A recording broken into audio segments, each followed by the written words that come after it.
Sa ulo ng mga balita, Health Secretary Herbosa nag-resign na bilang kalihim. Umano'y hospitalization pattern ng mga arestadong personalidad pinuna ni Senator Lacson. July 25, magiging epektibo ang 60 pesos na dagdag sahod. Bulkang Mayon, 189 days na patuloy ang pag-aalboroto. Alert Level 3 na nanatili. Pagprotesta sa Chinese Embassy isinagawa sa ika-10 taon ng Arbitral Award.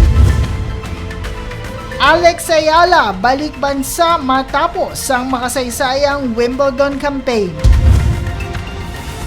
Dating DBM Secretary Pangandaman itinalaga bilang chair ng Amana Islamic Bank. Patas at pantay na balita, komprehensibong ulat para sa pulso ng masa. Ito ang News Force.